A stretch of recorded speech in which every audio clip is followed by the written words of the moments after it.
You are a first mover in your country with your product. You're backed by well-known VCs, and you have a funding of over $20 million. You have a young, very talented, and very motivated team. Sounds like the perfect recipe for success. Nothing can go wrong.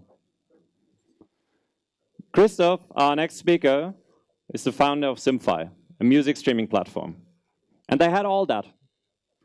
They were the first mover in Germany, market leader, and they even acquired competitors on their way. But things didn't quite end up that way. As a passionate sprinter, Christoph knows that it takes a very different skill set to win a sprint and to win a marathon. Running a startup is always about winning the marathon. Now, several years later, Christoph is back in the music streaming industry, and he's back to win. In his talk, he will tell you why it takes more than just a pile of cash to win in such a competitive market. Please give a round of applause for Christoph Lange, co-founder of IDAGIO.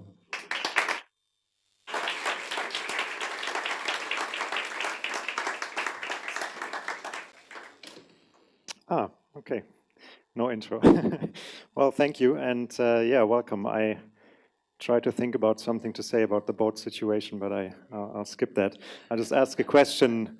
Right away. Who in here is a first-time founder and is kind of in early stages of the company? 1, 2, 3. Okay, because I think my talk is going to be a bit more on the general side. I'm a generalist, so it's more about the big picture, not as tactical maybe as other talks, but I think for you three, it should be pretty relevant. And I'll try to go through fast so that we can have a discussion later on. Who of you still know this company? Okay, that's more than 3, that's good. Yeah, Simfy. I'll not talk a lot about it. We were the first ones in Germany to have all 4 major labels on board, the GEMA contract, everything. But I was 22 when we started it, and we learned a lot of things on this way. But 2 things, to me, in retrospect, really stand out, and that's something that I think we're doing better at IDAGIO, and I want to highlight that.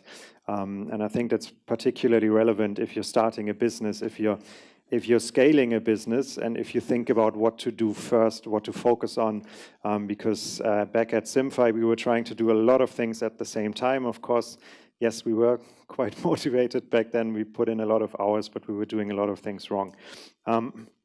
So the talk is largely split into 2 parts. The first one is a thing that we learned with Simfy. We were blue, Spotify was green. That was more or less the difference. So there was really no differentiation on a product level that we ever could think of back then. And that turned out to be a massive problem in the long run, because if you think about it, when you have that type of a situation and the customer really couldn't say, why should I use Simfy versus Spotify, then it ultimately almost always ends up being a funding war, kind of, who has the most money. And if you go against Apple and Google, you don't have to even ask that question, but also Spotify was a lot better than we were in just growing, getting additional funding at higher valuations, etc. So the 20 million compared to the few hundred million that Spotify had was actually pretty tiny. So that's the first part. The second part is the equation. I think most of you know this one. CPA, smaller LTV. That's if you don't get that done, then you might as well just close shop. And the dynamics behind that equation was something that we never really understood at Simfy. So we were also making lots of mistakes there. And I would like to just highlight a few aspects of what we try at least to do better at IDAGIO. So the first part, the differentiation. This, I think, to me is the kind of the starting point for IDAGIO, this question here. This is from a magazine in the US, and actually this is from a few years ago. Someone asked the question, why can't streaming services get classical music right? And that's a good question, because we already asked ourselves that at Simfy. And if you think about it, there are many reasons why they can't get classical music right, but ultimately it boils down to the fact that classical music is just different. It's this really odd genre amongst all the other genres that we have on Spotify and that we had at SymFy. And to me, the kind of nicest difference is that if you think about it, I can't think of another genre that has its own buildings around the world. Wherever you go, whichever major city you're in, you'll find a concert hall of some sort, some opera house that is really has been there for hundreds of years. Sometimes even in China, they seem to be building one every year. It's crazy, right? They have their own buildings. And the question then comes, where do all these people that have these amazing experiences in concert houses, in opera houses, where do they go when it comes to online businesses or streaming services? What's the place? And to me, or to us, when we looked at it, it looked more like the Walmart Superstore kind of experience.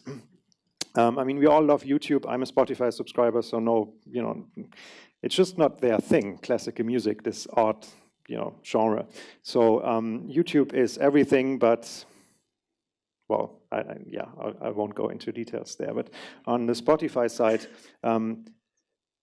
just the sheer fact that they have so many songs is a detractor for someone who's really into classical music. We have users telling us, hey, I don't need all the rest. I'm really into classical music. I don't want to be sifting through hundreds of albums on a Beethoven profile, not knowing where to look for the one that this conductor and this orchestra played in this and that hall. I don't want the cover version from some, or the remixes from some weird group that just came out lately. So it's the first album on the Beethoven profile that just doesn't work. It's just messy. And there's really little orientation on these services. And that's hard to solve. I mean, we tried at SymFy, at least to a certain degree, but we couldn't because, all the other genres, and classical is not that important in the big picture for Spotify and Apple Music. So what are we doing differently today? And that, again, coming back to this initial point, if at SymFy we couldn't do anything differently. We tried, but we never really found an angle that made us really stand out versus the competition. So with that situation, if you just look at classical, suddenly you can do a few things differently. And the first, I would say, 2 years, we really spent on trying out all those different angles that we could think of, because we knew from experience at SymFy, if we don't find this, we might as well just stop here, because then we're going against budgets that Spotify, Apple, etc. have. So this needs to be right. And what we came up with in the end, well, basically it boils down to these 3 things. And the first one is really the most important one. I would like to highlight that. It's the search that is the key differentiator for us. It's so important for us that we have 40 people doing manual work, cataloging everything in classical music, and they've been doing this for a while. So it's not some 4-week sprint, it's actually a marathon, and 40 people just doing that. It sounds crazy, a lot of people think we're crazy.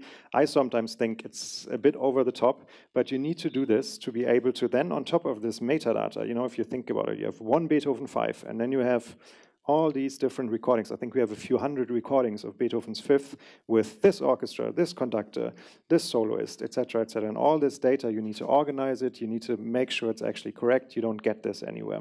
And then on top of it, you can build a search that actually works for classical music. Try doing that on Spotify, Apple Music, any of the other services. Impossible. And if you care about classical music, if you want to compare Karajan versus Rattle versus Furtwängler, etc., then this is important. This makes your life a lot easier, a lot more convenient, and that's why for us it's the key differentiating factor. The other 2 are the curational aspect. We have this famous tweet on our wall, which is from an Apple Music. Someone took a screenshot, and the playlist there was classical music for elevators. That was in the curated section on Apple Music. And I mean, you can't tell your customers more clearly that you don't care about the genre, but other than putting such a playlist first and up front. So we do this differently. We have artists curating, we have experts curating, and we're putting that front and center. And then, of course, we're offering our music in lossless audio. That's important.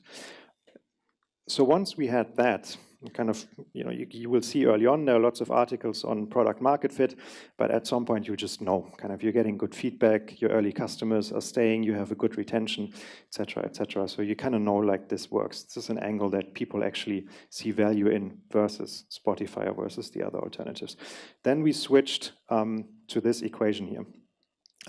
Cost per acquisition needs to be lower than your lifetime value. If you're spending more on a customer that you acquire than what you get back, it's not really sustainable in the long run. You might be able to do this for a while because you want to grow and you want to get the next funding round, but ultimately, if you're still spending more than what you make, it's not a business.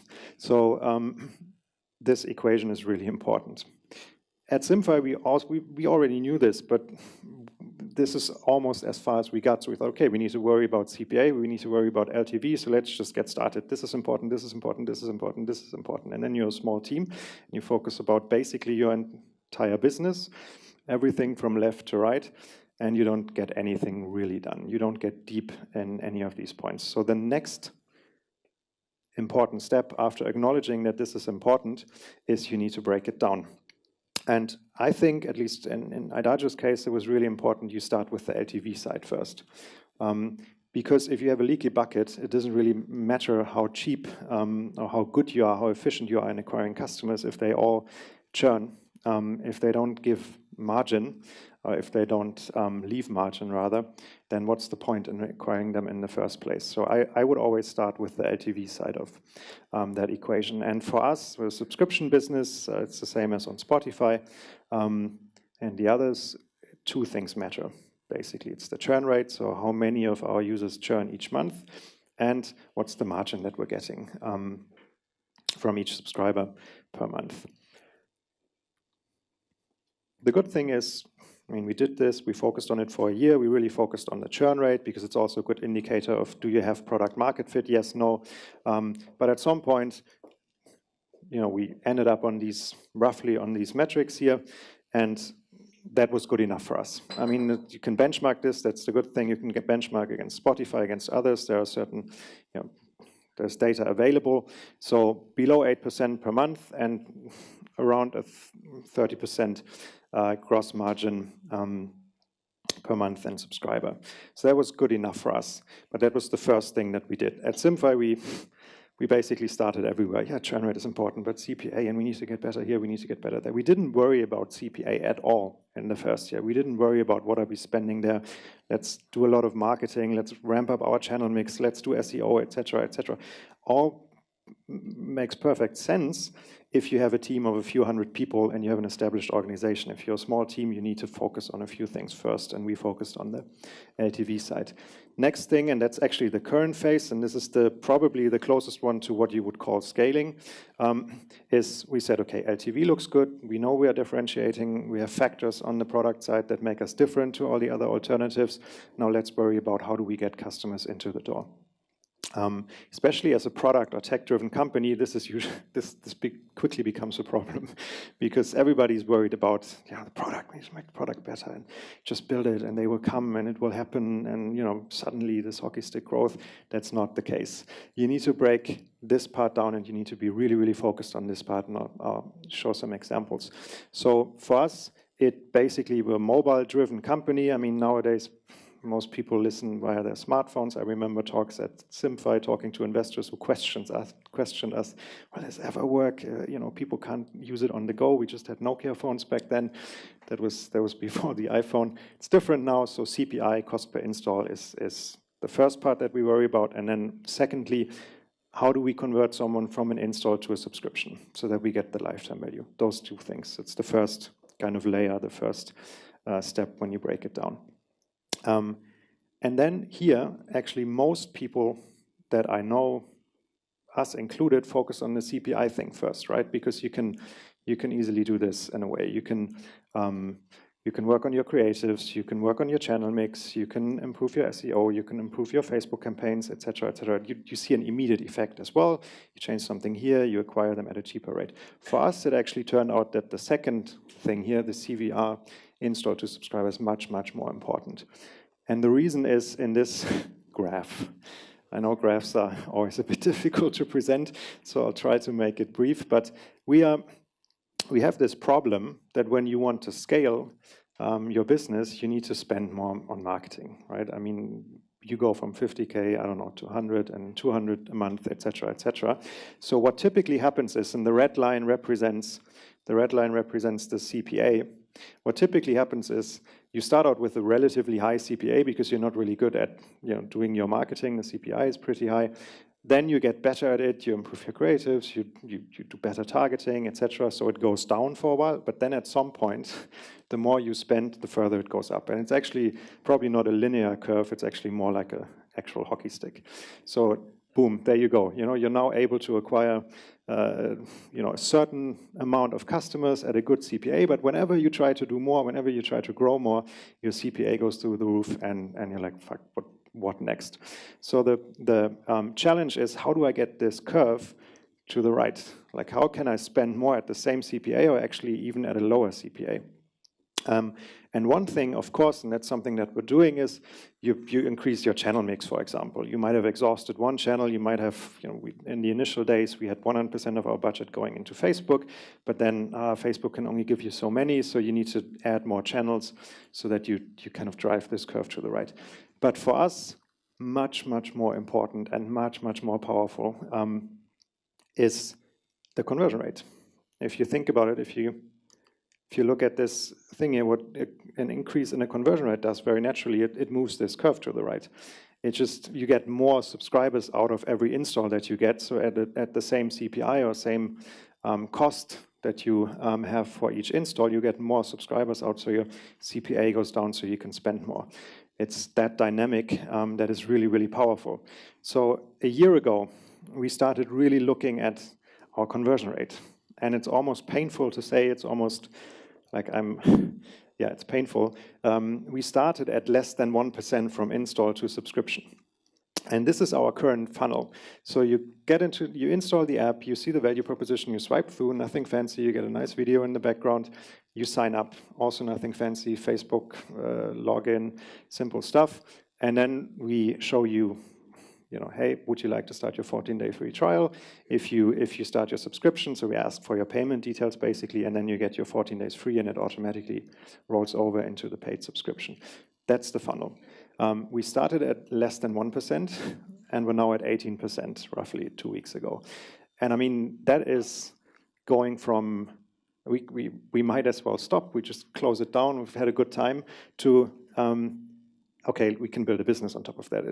We're somewhere in the very early innings of this marathon, but that's, like, now we're talking. Like, now 20% actually make it through this funnel, and it's not rocket science. Nothing magic happened here. It's a lot of small stuff that worked ultimately. But again, in a product or tech-driven company, you often have this tendency of thinking like, oh yeah, we need to do some marketing, but actually it's about the product. It's about the product. It's about this LTV side.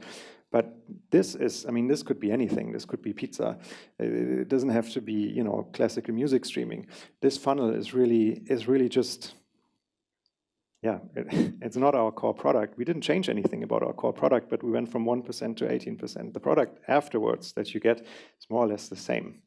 And it just shows, I think, the importance of understanding the dynamics behind the CPA smaller than LTV thing. You can think as much as you want about strategy and differentiation at some point. And a lot of people don't stop there. But at some point you need to worry about this much more than you do about the first part. Because otherwise, you might build your product nice and clean, but if only 1% ever see it, then what's the point? So this was a major thing for us, and this is what we're currently focusing on. Just wrap it up here. So what we have now is, I think, nicely summed up in this quote. I think on Tuesday in an App Store review, people get the value proposition, people get why we're different, people like that we're different, people enjoy that. We are able to acquire a lot of installs because we were able to move this curve to the right by improving on our conversion rate.